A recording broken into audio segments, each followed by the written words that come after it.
ഉയിർപ്പ് കാലം 6-ാം ഞായർ. വിശുദ്ധ യോഹന്നാൻ എഴുതിയ സുവിശേഷം 17-ാം അധ്യായം 20 മുതൽ 26 വരെയുള്ള വാക്യങ്ങളുടെ വിശകലനം. തന്നിൽ വിശ്വസിക്കുന്നവർക്ക് വേണ്ടിയുള്ള പ്രാർത്ഥന. യോഹന്നാൻ 17-ാം അധ്യായത്തിൽ ആദ്യം യേശു തനിക്കു വേണ്ടിയും പിന്നീട് തന്റെ ശിഷ്യർക്കു വേണ്ടിയും അതിനുശേഷം ഭാവിയിൽ തന്നിൽ വിശ്വസിക്കാനിരിക്കുന്നവർക്ക് വേണ്ടിയും പ്രാർത്ഥിക്കുന്ന ഭാഗങ്ങളാണ് നാം ഇന്ന് വായിക്കുക. മധ്യസ്ഥ പ്രാർത്ഥനയുടെ പ്രാധാന്യമാണ് ഇതിൽ നിന്നും നമുക്ക് ലഭിക്കുന്ന ഒന്നാമത്തെ സന്ദേശം. തന്റെ ഈ ലോകത്തിൽ നിന്നുള്ള വേർപാടിന്റെ ഒരുക്കത്തിലാണ് യേശു.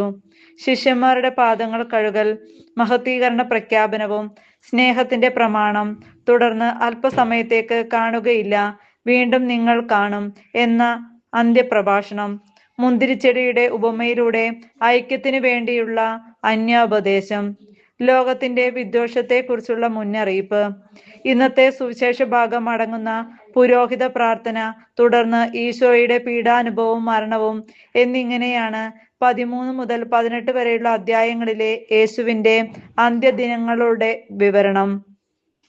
അന്ത്യ അത്താഴം കഴിഞ്ഞ് യേശു നടത്തുന്ന വളരെ നീണ്ട ഒരു ഉപദേശത്തിന്റെ ഭാഗമാണ് ഈ ഭാഗങ്ങൾ.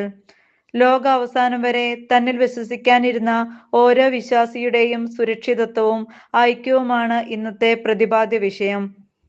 എവിടെ ഐക്യമുണ്ടോ അവിടെ സുരക്ഷിതത്വമുണ്ട്. ഐക്യമത്യം മഹാബലം എന്നാണല്ലോ ചൊല്ല്.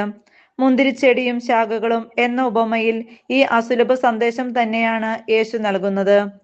ഒരു ആട്ടിൻപറ്റവും ഒരു ഇടയനും എന്ന ഉപമയും ഇതിന് ഉപലോപനമായി നിലകൊള്ളുന്നു. ശിഥിലമായ മനുഷ്യബന്ധങ്ങളെ വിളക്കി ചേർത്ത് മനുഷ്യനെ ദൈവത്തിലേക്ക് കൈപിടിച്ച് നടത്താനാണ് യേശു ലോകത്തിലേക്ക് വന്നത്. അതുതന്നെ തുടരാനാണ് അവൻ നമ്മെയും വിളിച്ചിട്ടുള്ളത്. വലുപ്പ ചെറുപ്പമില്ലാതെ എല്ലാവരും ഈ ഒരേ ദൗത്യത്തിലാണ് വിളിക്കപ്പെട്ടിരിക്കുന്നത്. ഇത് ഏറെ എളിമ ആവശ്യപ്പെടുന്ന ഒരു ദൗത്യമാണ്. പക്ഷേ എവിടെയും അധികാര പ്രമത്തത വിളയാടുന്നു. എവിടെ അധികാരമുണ്ടോ അവിടെ അടിമത്തമുണ്ട്. വിജാതീയ യജമാനന്മാരിൽ നിന്നും വ്യത്യസ്തമായി അധികാരം ശുശ്രൂഷയ്ക്കായിട്ടാണ് ക്രിസ്തു ശിഷ്യർക്ക് നൽകപ്പെട്ടിരിക്കുന്നത്. അത് യേശുവിന്റെ സൗജന്യദാനമാണ്. താൻ ഒന്നുമില്ലാതിരിക്കെ എന്തോ ആണെന്ന് ഭാവിക്കുന്നവർ തങ്ങളെ തന്നെ വഞ്ചിക്കുന്നു. എന്നാൽ അവന് അധികാരം കൈയാളിയ ദൈവത്തെ ധിക്കരിക്കുന്ന പരിതാപകരമായ ഒരു കാഴ്ചയാണ് ലോകമെങ്ങും നാം കാണുന്നത്. ലോകത്തിന്റെ പ്രകാശവും ഭൂമിയുടെ ഉപ്പുമാകേണ്ടവർ തന്നെ വിഘടനവാദത്തിന്റെ ഇരകളായി തീർന്നിരിക്കുന്നു. ഫരിസേയരെ പോലെ തങ്ങളുടെ ഇഷ്ടവും അധികാരവും സ്ഥാപിക്കുന്നതിന് മറ്റുള്ളവരുടെ ചുമലിൽ അവർ നിയമങ്ങൾ അടിച്ചേൽപ്പിക്കുന്നു. സജീവവും ചടുലവുമായ ഒരു വിശ്വാസ സമൂഹത്തെ വിഭജനത്തിന്റെ മുൾമുനയിലേക്ക് അത് തള്ളിമാറ്റി. കൂദാശകൾ പരികർമ്മം ചെയ്യാൻ പോലീസിന്റെ കാവൽ അത്യപേക്ഷിതമായിരിക്കുന്നു. സമുദായം 2 ചേരികളായി തിരിഞ്ഞ് തെരുവിലിറങ്ങി അടിപിടി കൂടുന്ന സാഹചര്യങ്ങൾ വളരെ ഉണ്ടായിട്ടും യേശു പ്രഘോഷിച്ച ഐക്യജീവിതം അപഹസിക്കപ്പെടുന്നു. ഇതര സമുദായങ്ങളുടെ മുമ്പിൽ സഭയുടെ വ്യക്തിത്വവും കെട്ടുറപ്പും അവഹേളിക്കപ്പെടുന്നു. സമ്പത്ത് കുന്നുകൂടിയപ്പോൾ സഭാഭരണം സാത്താനും അവന്റെ ദല്ലാലുകളും കൈവശപ്പെടുത്തിയിരിക്കുന്നു. ഓരോ കാലഘട്ടത്തിലും ഇതുപോലെ വിഘടിച്ചുപോയ സഭകൾ എണ്ണിത്തിട്ടപ്പെടുത്താനാവുന്നതിലും അധികമാണ്. മാർ തോമാ ശ്ലീഹ സ്ഥാപിച്ച നമ്മുടെ കൊച്ചു കേരളവും ഇതിൽ നിന്ന് വിഭിന്നമല്ല. ഇതെല്ലാം മുൻകൂട്ടി കണ്ടെന്ന പോലെയാണ് ഇന്നത്തെ സുവിശേഷ വായന നമ്മുടെ മുമ്പിൽ അവതരിപ്പിക്കപ്പെട്ടിരിക്കുന്നത്.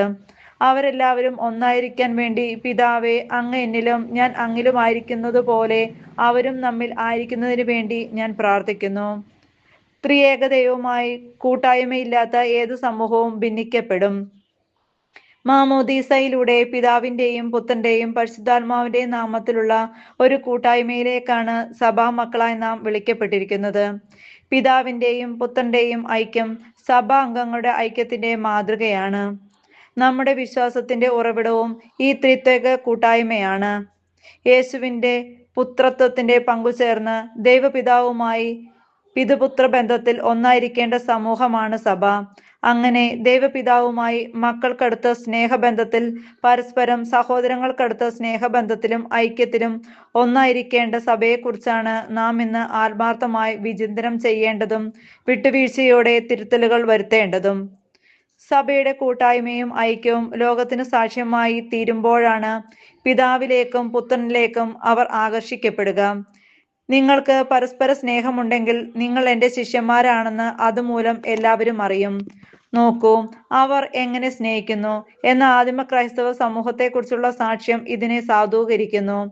വെറും മാനുഷികമായ സ്നേഹമല്ല അവർക്കിടയിൽ വിളങ്ങിയിരുന്നത്.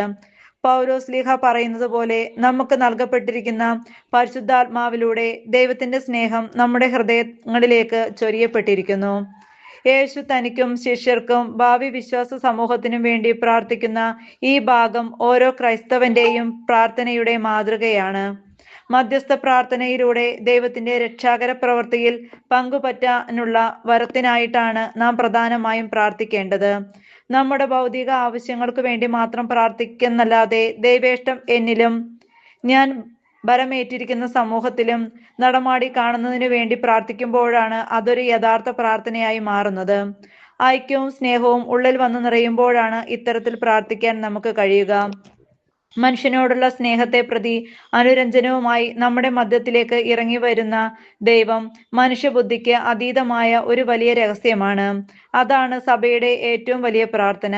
മനുഷ്യന് അപ്രാപ്യമായ ദൈവത്തിന്റെ മഹത്വവും സ്നേഹവും വിശുദ്ധ കുർബാനയിലൂടെ നമ്മുടെ ഇടയിൽ സന്നിഹിതമാകുമ്പോൾ ഭക്തിയോടും ശ്രദ്ധയോടും വിശുദ്ധിയോടും അർഹതയോടും കൂടി നമുക്കതിൽ പങ്കുചേരാൻ പരിശ്രമിക്കാം.